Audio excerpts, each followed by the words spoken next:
Okay, welcome everyone. So this session about the Jailhouse Hypervisor. So I'm going to try to make it half-half, but I probably will overrun with my first half to set the context and give you some information about the hypervisor. The first question to the round, who has attended or has seen a talk of mine on this topic before and is familiar basically with the architecture and with the approach of Jailhouse? This is not that many. So I will do definitely the first part as well, just to set you in context. But I don't want to bore you about the details I gave before, so that's the question behind it. So, but let's first of all start with myself. You may not know me. I'm Kiszka. I'm working for Siemens. We are not a Linaro member, but we are doing a lot of designs on ARM as well for our devices. And I'm belonging to a team at Siemens who's doing in-house consultancy, upstream development, and all kind of support around embedded Linux for our devices. So I'm involved in various low-level topics, including real-time virtualization, these days also build systems, and I'm contributing to various projects also upstream. The project I'm talking about today is, just to make it clear, not a product of us. For us it's infrastructure. It's research still on certain areas. It's not yet in products, but it may become soon. It's on the GitHub. You can just browse the project. It's there. It started as an open source project by us about now 4.5 years ago. And it has been published intentionally by us for a broader audience beyond the scope that we are foreseeing for it. Just to make it a major component to be usable just like the kernel in other areas. So I will start today with a brief agenda, with a brief introduction to Jailhouse for those of you who haven't seen it before, specifically look on the ARM status of it, and a little bit of architectural insights.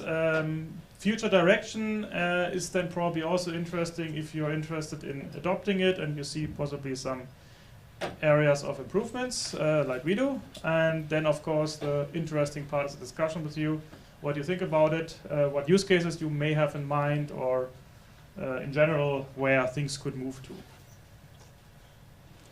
So Jailhouse was started with a design goal to provide real static partitioning of a multi-core system. So it's like the well, it's in the area where these classic AMP system designs are, that you take this multi-core systems and you hand out it to different OSs. They collaborate usually so far when the software approach is applied. With Jailhouse, the hypervisor can ensure that this collaboration is properly coordinated or even enforced. Because one of the scenarios we foresee is safety critical scenarios. Key properties of the hypervisor is therefore no scheduling, one-to-one resource assignment, so you cannot run multiple OSs on the same core.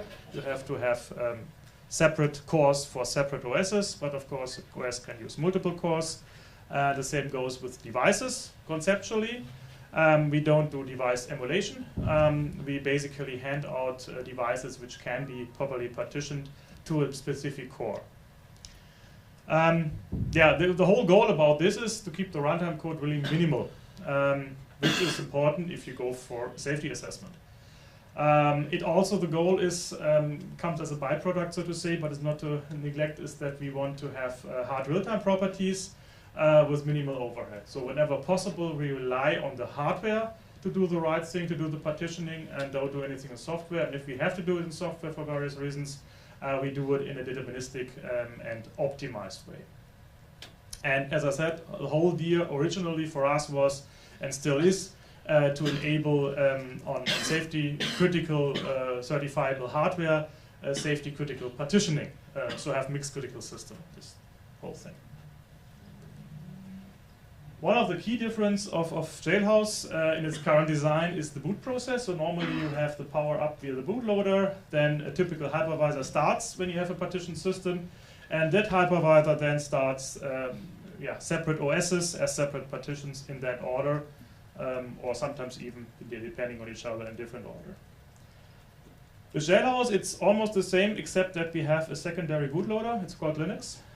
So we let the system completely boot up with Linux. And then the hypervisor comes in. It sneaks underneath the Linux system, takes over the control over the hardware.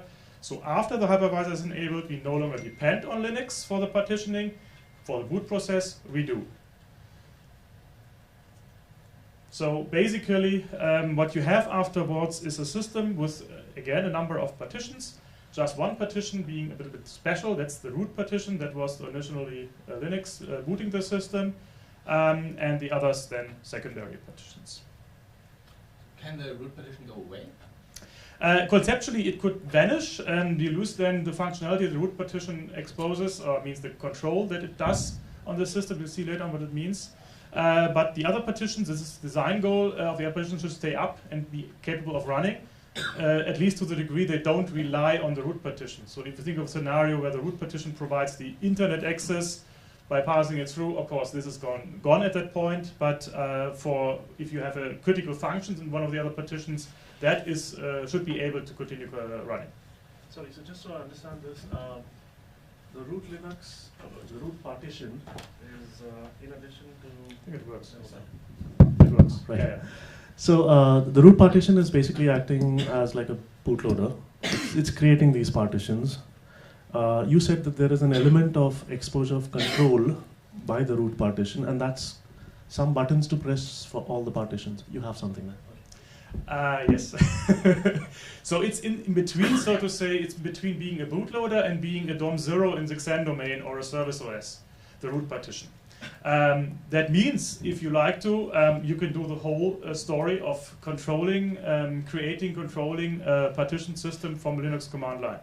And that's our current way to operate the system. So you run the Jailhouse hypervisor by calling that command to enable the system, to create a partition, another one. You load it with some binary to execute. You start it, you destroy it again. You even start another Linux partition this way. And you disable the whole thing again. You're back into the old world before the thing was booted. Okay. So one of your design goals is basically to enable assessment for certification, try and keep this thing really tiny. Brilliant, right? But aren't you enforcing a dependency on Linux? You'll foresee my next slide. So of course you may wonder what does it mean if we want to certify and we rely on Linux. What does it mean? So basically we have two models in mind with this. And the first one is not for safety. Think more of a Xen model or of Acorn is now a similar thing. You have a management partition or a service partition or whatever you call it. It's called Linux. That does the whole thing. That can also do the reconfiguration during runtime. So you are basically similar to other hypervisors where you can reconfigure things like a KVM or Xen, start creating new cells, shrink them, change them in the mind as you like it. That, of course, is sufficient only if you trust the root cell. And there might be scenarios for this. For example, if it's just about real time and the root cell is under well control, then you see, okay, that's convenient, that's working, might be a way to go. Or if Linux should be safety certified, or, and we come to this later on, if you don't use Linux here, but something else, which is theoretically possible, but not implemented yet. Right. So I will have a lot of questions. You have been warned. Okay. So fundamentally, is there scope for an abstraction between Jailhouse as an architecture, its view of the services it needs from whatever is running in the root partition? The reason I ask is, I mean, we really should be thinking of a more minimal root entity, right? And if you kind of already have an interface, that'll be great. I don't know, does it? There is an interface naturally because we started up. The interface is consisting of a couple of hypercores during runtime, which is actually, I think it's 4 or 5 to operate the system, and the boot protocol.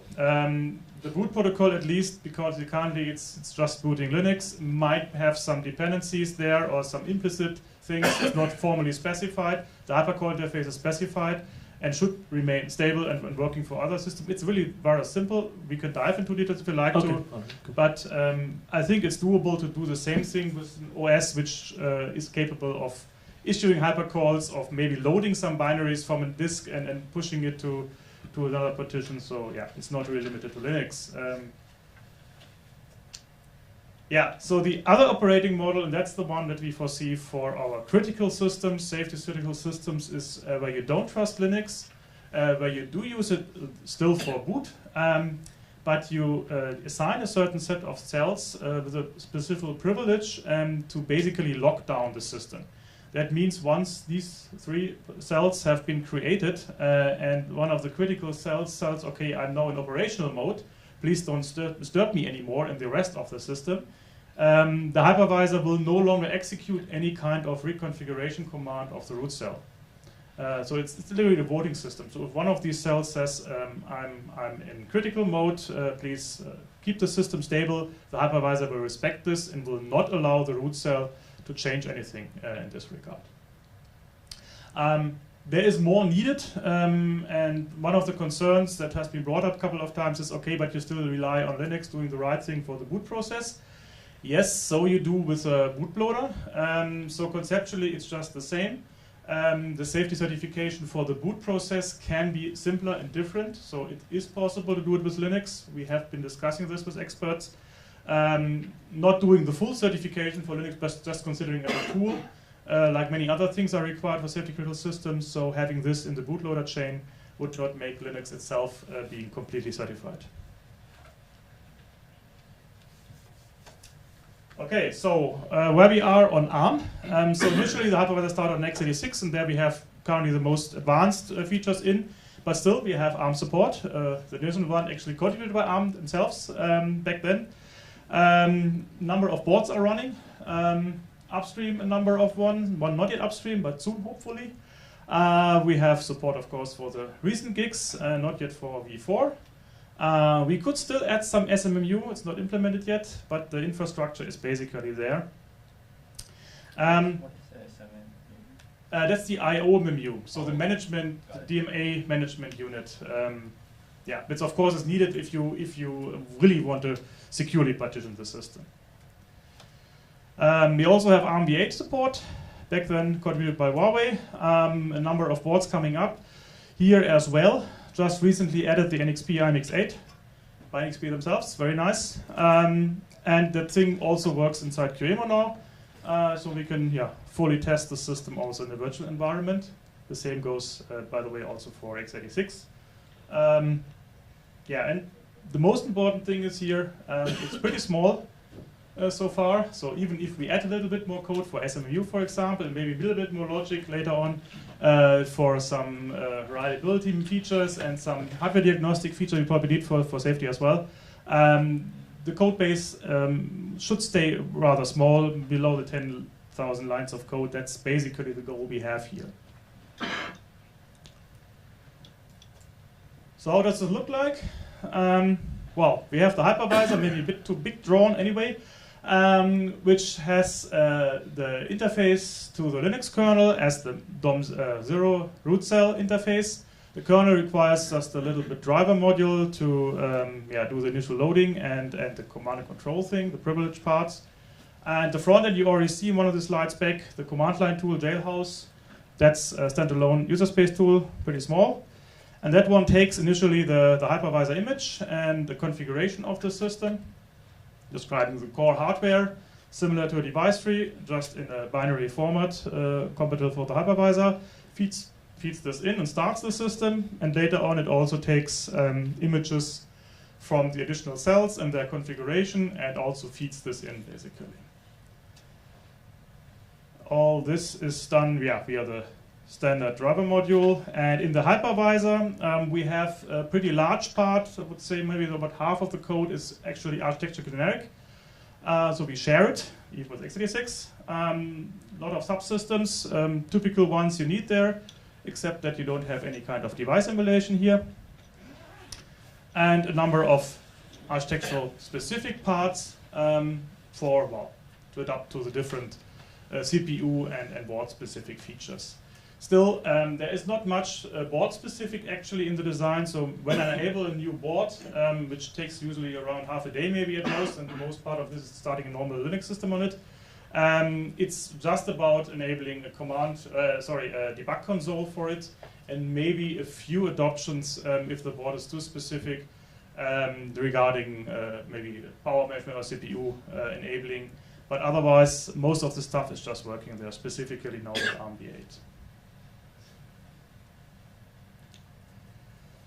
So one of important features, of course, is if you have a static partition system, is how do you communicate between the guests, if there is a need to, and usually there is. So the current answer we have for this is simply shared memory. So we can configure a shared memory area to be visible by by two guests, plus a signaling channel, event signaling channel. So simply one side can raise an interrupt, or the other side, provide the other side would like to get this interrupt. That is a device, a PCI device currently derived from the IVSHMEM device that Guillermo was using, or is still using. Yeah, and it's a very, very simple thing that's with a couple of lines basically built in the hypervisor. On top, just to have something working right now, we defined a simple virtual Ethernet protocol consisting of VirtIO queues, but not using the VirtIO full protocol. And that's currently being used, yeah, to have a back-to-back virtual Ethernet link between two cells. That can then be used, of course, to forward yeah, from the guest A, let's say it's a root cell, to a LAN interface, or to emulate also storage, for example, via NFS. That's the simple model. If that's going to stay like that is still an open topic, maybe worth discussing. So if you have had a look already on Acorn as the new hypervisor coming up from town, they massively use VirtIO for the communication. That's also something that we consider. It depends, of course, on how complex the implementation is from the hypervisor point of view. So there is no full picture available right now, no full assessment. The model that Acorn currently uses is definitely not applicable because it requires the service cell, the root cell, to see all other cells and possibly also write to them. So we really need some model which is yeah, secure as well. But still, there are approaches and discussions regarding vhost PCI, for example, how to model this so that we have VirtIO front end on one side and some special VirtIO backend on the other side, so we can reuse existing drivers and protocols at least. But again, the price is the complexity on the hypervisor, and that has to be assessed. And we haven't done the full assessment for this yet. And therefore, no definite decision, but well, at least a working prototype to look into, and some people actually seem to use it already in production. Another topic, maybe interesting as well, is the secure boot scenario. So this is a blueprint. To be honest, it hasn't been implemented yet, but I think it's pretty straightforward. So basically what you need, or what you may consider in a complex system, you don't want to trust the complete Linux system, but only maybe use it for in a small snapset, which you then would put it in the part of the trusted boot chain. So the idea is to have really a stripped down Linux with stripped down functionality just to enable Jailhouse and just to run that hardware which is required for the boot process. That then Jailhouse loads and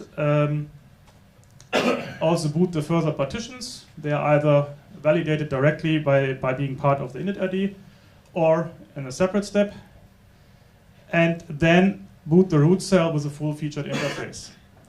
That would be the pattern to avoid that you have to trust Linux not doing prior to Jailhouse loading wrong things with the hardware, undesired things with the hardware, or accessing maybe resources you want to later on exclude from Linux, simply by booting a trusted minimal core Linux first and then only the full system afterwards. This is a pretty generic pattern. It should work on any architecture. As I said, that is currently a blueprint, not yet implemented, but there are no dependencies, I think, that are specific and require further work. Yeah. Yep, question?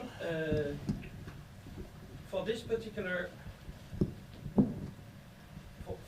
Hello. Yeah. For this particular model, are you aware of Linux boot, which is Piano core? You strip the DXC stuff, you put a minimal kernel and you root, and that looks the perfect way to at least to implement that, because ultimately also the the image of Jailhouse is in a separate a device that is not directly accessible by the full-featured Linux.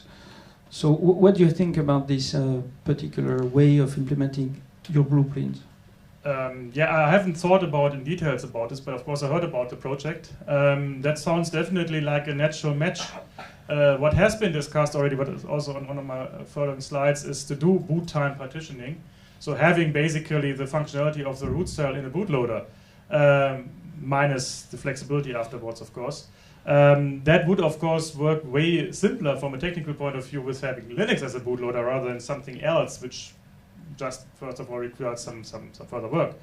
Yeah, so maybe natural choice, but we haven't had the time to look into this, and maybe it would be worth a hack, depending how far the Linux boot already is, or where it can already be tested, maybe in a virtual environment. That would be maybe a good way to try it out, yeah. Thanks.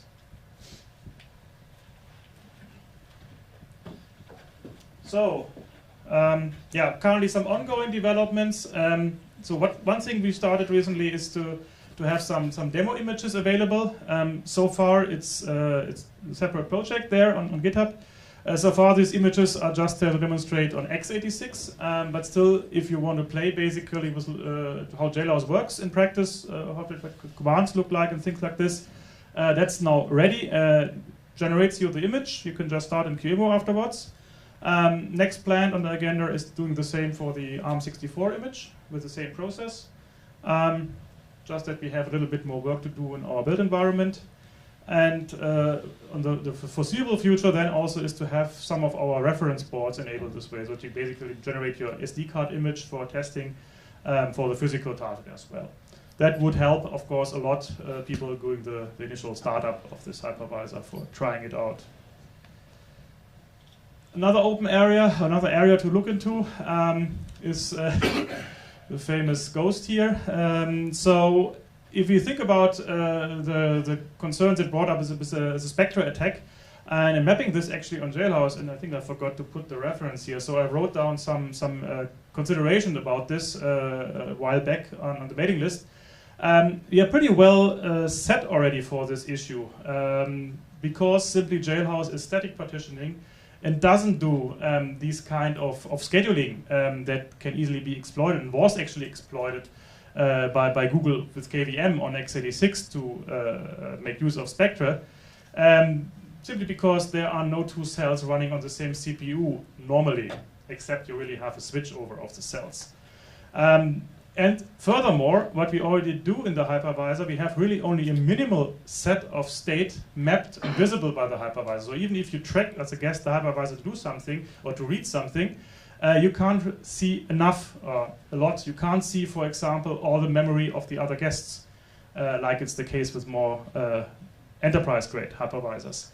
We can do more, and that's what I prototyped already for x86 and should be transferable for ARM as well, to really map only the CPU and cell local state to the CPUs running in hypervisor context. And that basically would architecturally prevent further speculation even beyond those which are currently known.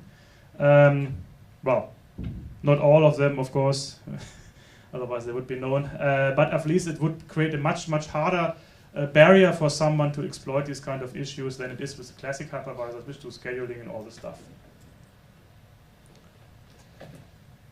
And looking further ahead, there are further topics, maybe also discussed in this round or later on.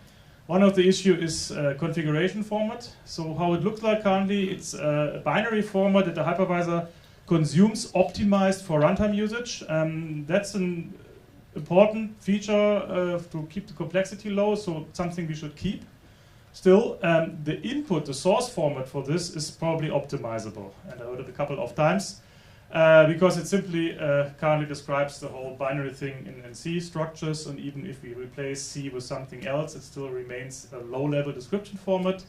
So maybe something else is more appropriate. People have approached me on the topic of maybe using device tree for this. We have to look then if it works across the boards we have, also in x86, or define a domain-specific language in a nicer form than the C structures. That's definitely something to be discussed and to be improved on. simply to make the usability of the setup more palatable for users. Sorry, Jan. You said that. Okay. So, is the runtime usage of this configuration data so pronounced that you have to optimize it in this fashion? Well, it is so far. Well, we are counting lines more or less, lines of code. So we had, for example, in the past, ACPI interpretation for x86 included. Even though it was a few hundred lines of code, it was not really useful for productive operation, because you can pre-pass the information. You only need a subset of the input format for runtime. So the current format really helps us to keep down, even if it's a few hundred lines of code, still this code to the minimum that you need during runtime. That's the idea behind it. I mean, I'm not totally married to this only thing. If you can show me that with only minimal overhead, we can reuse automatically nice pre-built binaries of device tree or whatever, or ACPI, okay, but that really has to be proven by practice, that it is almost as simple but has significant other benefits. So the question was more about at runtime, Yeah. is the need to actually have access to this configuration data so profound? Yes, it is. Okay. It is. Okay. Yeah. So in that So case, you need an just the optimized question, version. for example, am I allowed to access this device now? That is something which has to be happened during runtime, and that information directly comes from a table, often directly from the configuration table, which has been statically generated.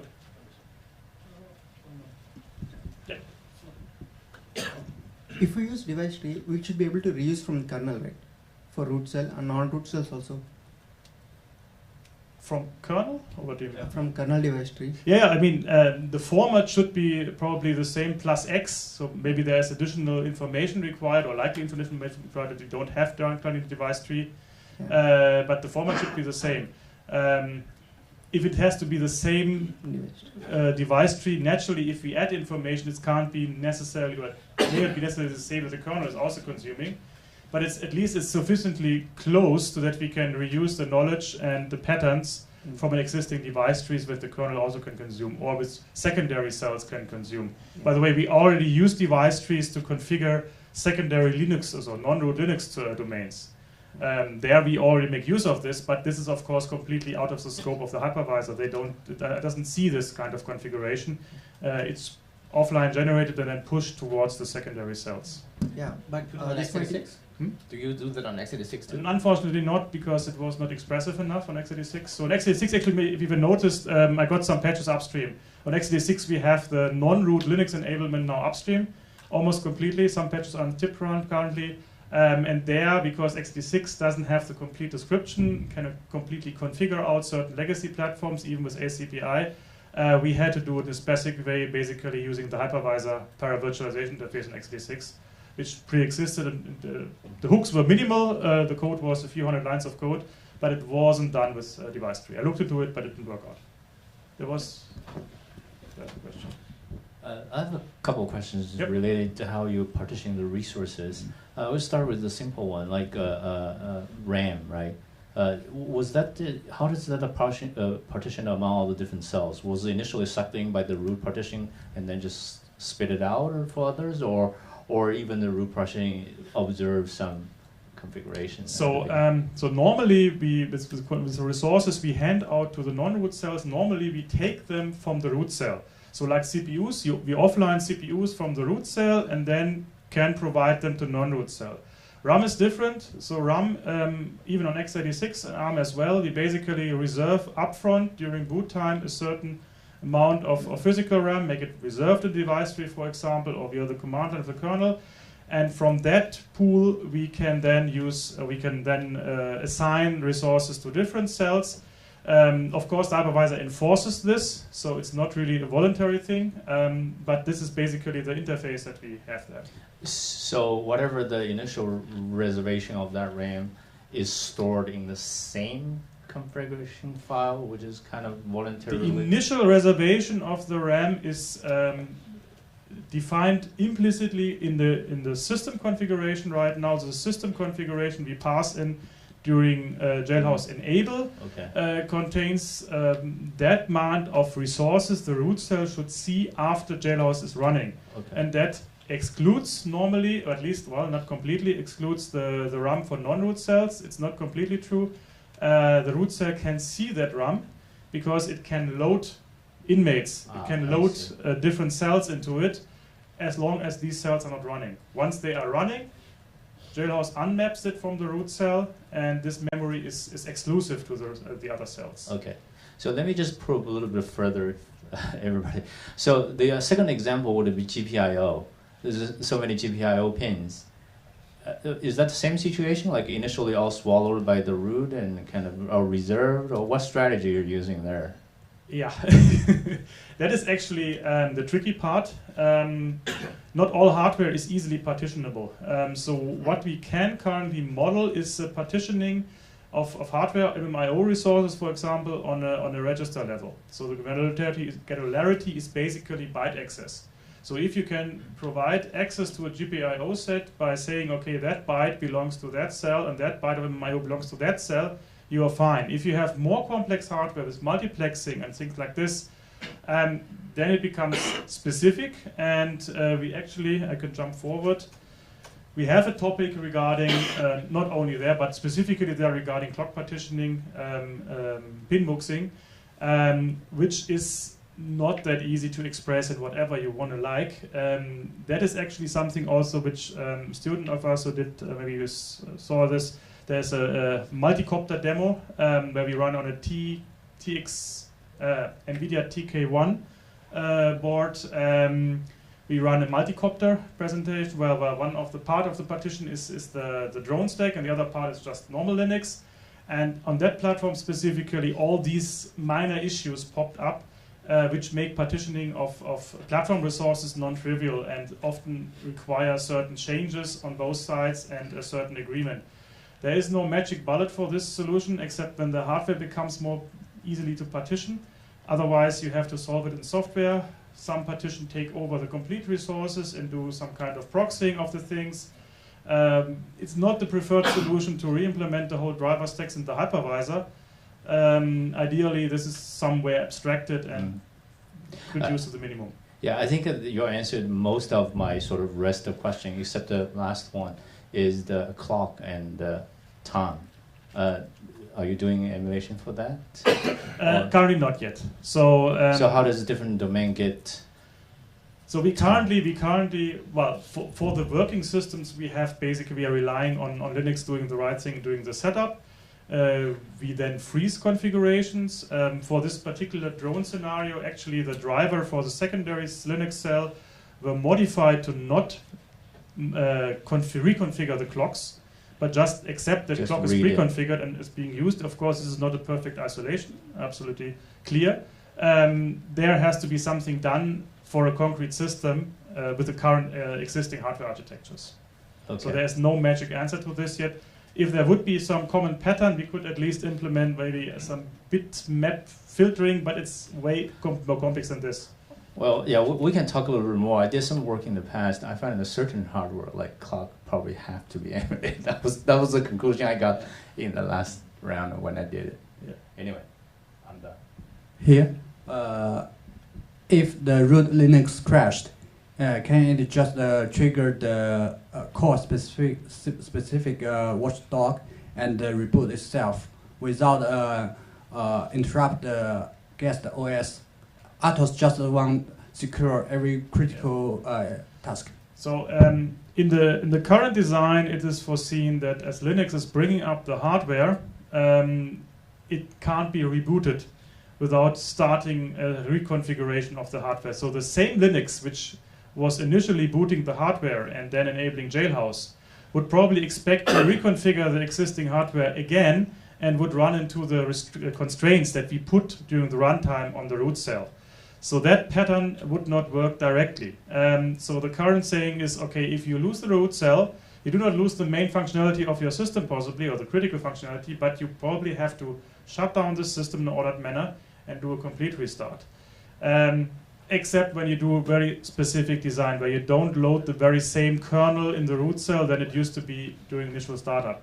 But this hasn't been tried so far. Maybe it's possible, but it's not the current pattern we have in the drawer. So you are saying that it's doable, but may not sure any obstacle. well, as someone has to try it out, the minor details like with clocks and things like this will probably then be obvious. I'm pretty sure it won't be straightforward. Yeah, you need to move the state of the device, in fact, Yep. hardware. That's one of the points. You don't know in what state your hardware will be when So you crash. the whole idea why Jailhouse can be that small is that we rely on something, Linux, pre-configuring most of the hardware into an operational state and then leaving it alone. If you start to allow to this reconfiguration, which may also have cross-cell impact, things become more complex. The hypervisor has to take over the responsibility completely. Means it has to bring up certain platform-wide parameters and maintain them and maybe even virtualize them. And then you are in the domain of classic full virtualization of full hypervisors, which can boot arbitrary systems in arbitrary states and reboot them. But then you're not in 7,000 lines of code. So I guess the answer is you should not rely on the root cell after booting up. You should, all critical stuff must be in secondary. It really depends on what your system should do during runtime and how it should react on errors. What kind of errors can occur. If you go for safety, you go through all these scenarios anyway, and you have to argue about, okay, if that happens, what's my measure? What's my detection measure? What's my reaction measure? And what's the impact on the overall system? And that is not easily answerable just from a hypervisor point of view. It has to be looked at the whole system on a specific system, and one system may have a different requirement than the other system. The information in memory is not enough, such as RTOS just needs several SPI and no other dependency except memory. Then the root Linux just reboot and do not reinitialize the guest OS. It just depends on information in memory to know that we are rebooting to keep RTOS working. I mean, it's always a story about Linux crashing and all this stuff, which happens so frequently, apparently, that you have to continuously reboot it like Windows. But if you're concerned that your Linux instance doing something weird, maybe you should consider not having this done in the root cell. Because we can boot multiple Linux cells. You can leave the root cell really just for the operational monitoring or things like this, and start a different cell, a non-root cell with Linux, that can happily crash and you reload it afterwards. So you're suggesting that guest Linux can provide service such as a network to others? Could be, yeah. That's not restricted by the design, not at all. Yeah, great idea. Just by that, of course, you have. Further remarks, questions? So I suppose I really like the architecture of Jailhouse. I had a little bit of exposure to it, and this is really useful. Thank you. What I see is that, like the traditional safety-themed applications, and by traditional I mean the stuff that you would associate with, I don't know, engine management, fuel control, that kind of stuff. The requirement from a process standpoint, software development methodology standpoint, was static configurations, right? Static. You have to, at configuration time, integration time, specify the amount of bandwidth, compute, everything, right? But when we go into the ADAS universe, right, where you're kind of doing lots of things that are intended explicitly to be runtime dimensionable, depending upon the specific episode. I can go into details, but it's not clear to me whether Jailhouse, with its reliance on a fairly static story, right, can fit in that niche, right? So, but I suppose another, and this is not a scientific question or an intent to ask you or get answers out of you. I just wanted to share that, right? What I do want to ask is, can you share any viewpoints on deployment in a product ecosystem with Jailhouse? As in, what kind of things were running in these cells? Perhaps in the IVI case, perhaps in the ADAS case. That would be useful. I'm fine if the answer is no, I can't tell you. I can't tell you from the automotive space because we're not really active in this domain. So actually I can only tell you basically what is told here on the ground floor. So the question, what kind of pattern to apply there? I was discussing actually, I think I have it in my backup slides anyway, some potential patterns with AGL folks as well. My classic one everyone is looking for currently is the cluster versus IVI dashboard separation thing. If that's possible, it depends on a lot of details that I do not know in detail as well. If something like a secure gateway to the car bus or something like this is considerable, where you put basically the interface, the physical interface with the software stack in one partition and then have the rest being non-certified separately, probably this is more close to what is currently possible, also given the existing hardware. From our domain, we are really looking for high-performance, safety-critical computing in some of these nodes, whoever or however the architecture software-wise may look like, aside some non-critical application. That's one of the scenarios that we would like to see in industrial domain, which is conceptually similar to automotive, which is from the volume point of view not that attractive for our vendors or for our suppliers, so therefore we look broader. But yeah, this is it. So at least with automotive, the design pattern in hardware design that seems to be becoming more and more predominant is consolidation, right? To reduce the bill of material for compute-intensive applications like ADAS, they want to try and have repurposable processing elements all clustered in one location with some redundancy built in. So over there, the universe seems to be trending towards reusability and less, like more dynamism basically, and less static partitioning. Right, so that's where, on the other hand, industrial applications, it's a no-brainer. This looks like the way to go in an open source context.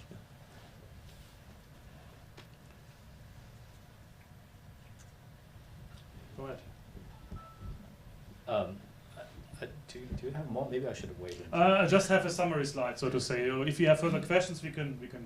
Oh, okay. This is basically the last slide, and then comes just a summary. And okay, so my next point was kind of almost, a little bit extending. Basically, just absorbing what you have said so far. A lot from safety critical or perspective, that people tend to think the root Linux might be the weakest link. I was just thinking, if you're going to have different partitioning for different cells, assuming you achieve that, then I'm not sure if I'm wrong, but I don't really see too much root partitioning is doing after things already up, right? Now, assuming that's correct understanding, then it seems like possible just to build your jailhouse on top of some, today's bootloader is pretty powerful. They're already being able to do that. So my point is, by doing that, you kind of concretize that to a smaller piece that people can feel even smaller, yes. And actually, there is some discussion regarding non-Linux root cell. So you can possibly take an RTOS, which is much smaller than Linux, just to do this basic configuration thing, or even go down to the bootloader and say, okay, let's add this few lines, this few logic to load the binaries in the different RAM regions, and then kick off some handover and maybe some configuration phase afterwards.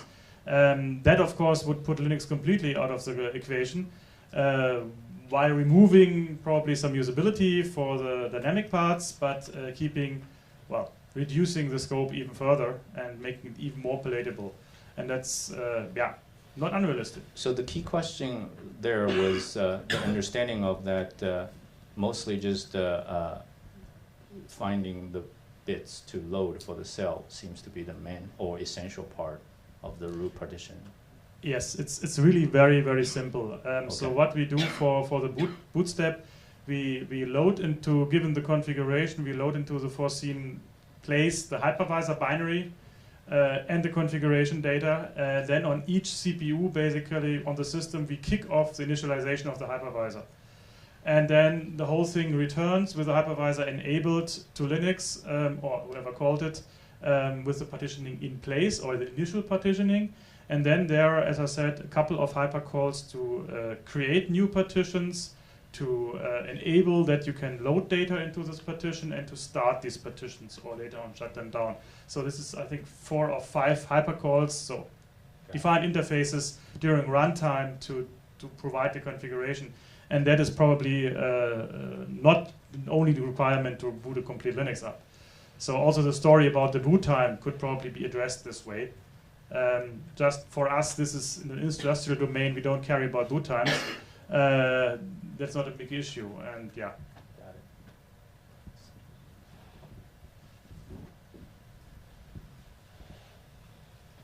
Sorry.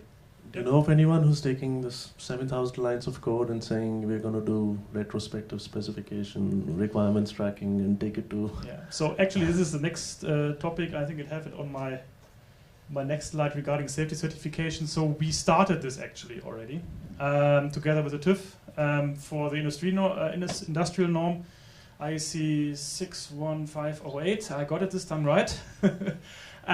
We went pretty far in regard to hypervisor, so we got the feedback from the TÜV as well. White box assessment, non-brainer. Of course, it means some work. There is nothing, the development hasn't been done in a conformant way. There is some documentation, but there needs to be much more. There needs to be traceability of requirements to the implementation. You know the stories probably better than I. So there's some work to be done, but it's feasible. It's also economically feasible. There's probably also a way afterwards to develop this thing further in lockstep or in some relation to an open source version. The problem we're actually having right now is finding the right hardware to run this on. Because the currently available hardware, at least to my knowledge, doesn't come with a safety manual also for the application processors where you have the virtualization and all these related features properly qualified to build your argumentation upon, maybe to close some gaps or add some diagnosis and on top. Once we have that, we can move further. So currently, the activity is suspended until we have this manual in hand. Then we would naturally proceed with this process, which consists of the safety case that also Linux MP is using for certification of Linux, which consists of a good share of people doing the same thing there. And yeah, of course, proper hardware with Jailhouse using there as a partitioning rather than what Linux MP is using the container approach of Linux, so the flat approach. That's very useful to know, thanks. So that's assuming you're doing this as a system cert, not as a safety element out of context, right? Yes. That's the thing, right? So if you were to consider safety element out of context, you probably could pull it off without access to the safety manual, right? So, yeah, but this is the question of value for this. I well, mean, look, let's not go there. Right? Right. So whether a safety element out of context ASLD is value is like, forget it, right? I mean, like at an insular level, I don't think it is, but I have reservations about saying that in public. As I said, this is not a product of us. We want to build the system afterwards. All the same, that's the problem. All the same, given the fact that people ship products with the rubber stamp of a SEOOC.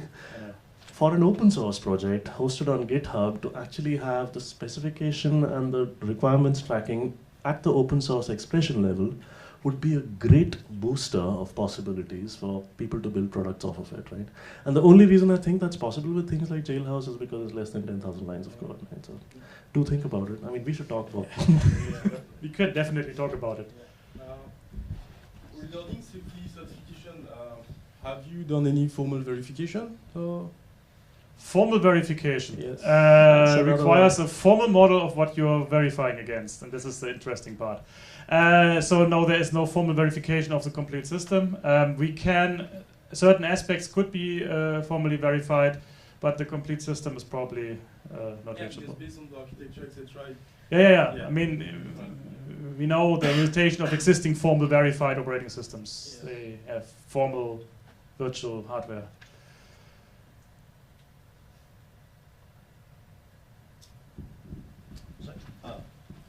So one last suggestion.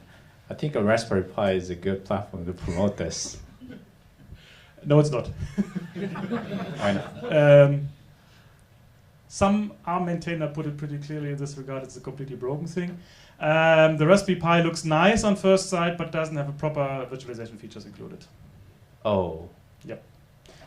We do run on a couple of these all-winner things, which will have all the features, but they are even more cheaper and also accessible. And hopefully there will be more interesting systems coming up now. But yeah, the Raspberry Pi would have been nice from the availability point of view up to a degree. Yeah. Unfortunately, it doesn't include all these features we need. Even if you leave out SMMU, it's still there with a non-virtualized interrupt controller. So what kind of architecture feature do you need to properly implement your hypervisor here? Virtualization extensions? You need a virtualization extension. Yes, including a virtualized interrupt, a GigV, or whatever. A virtual VGig. VGig, yeah. The virtual model of the gig exposed in hardware to the guest. That's what we rely on. I see.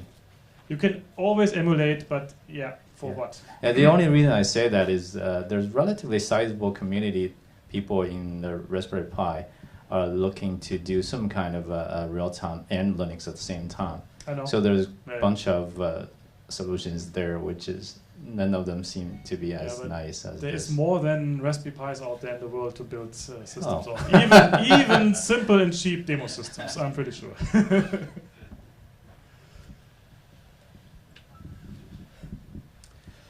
Do you follow the work on the VirtIO IOMMU so that the cells can also benefit from the IOMMU? I'm following it, but I do not yet foresee that this is the right path for Jailhouse to go. So basically the point here is if you do VirtIO pathing of a front-end device through the hypervisor to a different guest, you have the problem that you either, as Akron is currently doing, or KVM is also doing, you have to expose the guest with the front-end device completely to the guest which implements the back-end side. That, of course, is not desirable from a security point of view. So imagine the front-end side is the safety critical one, and the back-end side is Linux. You probably don't want to expose the critical one to Linux. So the answer to this is, okay, let's add an IOMMU to the picture and let the front-end side configure what part of its memory should be visible to the other side. It's a way to go. It still requires way more lines of code that we currently have for the static configured, not optimally fast, fixed shared memory region.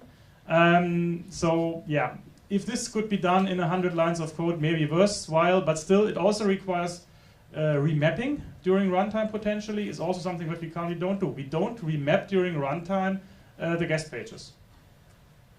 You know, for the ARM processors, you have exception levels. So that you have exception level 3 for the secure monitor, you have exception level 2 and exception level 1 for typically the OS. If we think back of the having Jailhouse started as a part of the firmware with a very downgraded kernel version, so no user none except uroot and the Jailhouse commands. And you have that running at exception level 2, and then you have your main cell, not the root cell, but the main cell which is doing the full Linux thing. Then the backend for the IOMMU would sit into this exception level 2 root cell. Yes. Would it be that's good true. Enough? But the concern is not about the backend side. The backend side is something, so the full implementation of the protocol actually has to be done in another cell, and it's the uncritical part. It's nothing the hypervisor should worry about. The hypervisor has to worry about the communication channel between both sides. It is, first of all, the VirtIO channels in one way or the other, so it has to expose the VirtIO device to the front-end side and tell the back-end side, okay, this is what the front-end side did with it. And it has to ensure that the back-end side can see the necessary parts of the front-end side when using the communication. So when transferring data from front-end to back-end. And the second part is actually the critical thing. That's the reason why we do not completely buy into the VirtIO thing yet. That either requires complete exposure or it requires something like the paravirtual IOMMU, SMMU, in order to configure only a subset of the memory to be exposed. That's similar also like the grant tables of Xen, where one guest says, okay, I'm granting the other one or granting someone access to that part of my pages. That is still rather simple, but it requires logic, and if this logic is still not too much for us, this is something we have to implement or assess based on at least the prototype implementation, I would say. My current feeling is, but this is just a gut feeling, that it's going to be significantly more complex, plus it requires more dynamics than the current approach with a static shared memory window, which has a downside, obviously, that you have to copy in or copy out, at least on one side. So I think it might be possible to use the VirtIO drivers on top of the model with the static shared memory with copying. Yeah. And then just replace the virtq yes, abstraction. this is actually, if we go via VirtIO, this is actually the path I'm currently rather foreseeing. And hopefully, and that's the point now, someone has to work with it. We didn't have the bandwidth for this so far. Someone has to look into if we can shrink down the existing proposed vhost PCI or things like this to this level, to this minimal scope. If we can do this, then we get all the benefits with the standard protocol. that would be the ideal case I'm also foreseeing, and then we drop the IBSHMEM part completely. But if this already requires massive impact, or if we can't get this kind of thing into a common agreement, then we still have the shared memory model as we have for now. I think the main downside might be that we may have to extend the VertIO specifications. Yes, which is not undoable, and actually I'm on the committee as well, just not currently making use of this in a discussion, not proposing something, but actually this is possible. I'm not saying it's not possible. It's just someone has to do it and has to think through this, and this is, yeah, work to be done. I think we are out of time.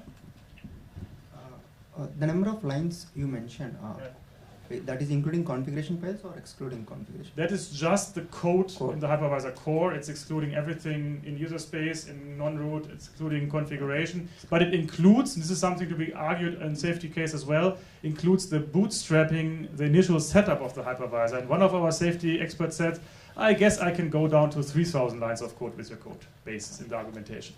So it may actually be smaller depending on how you look at these different parts. And you may not have to qualify the bootstrapping part in the same way as you qualify the runtime part. Okay, thank you all. I guess I have to clear the stage for the next one.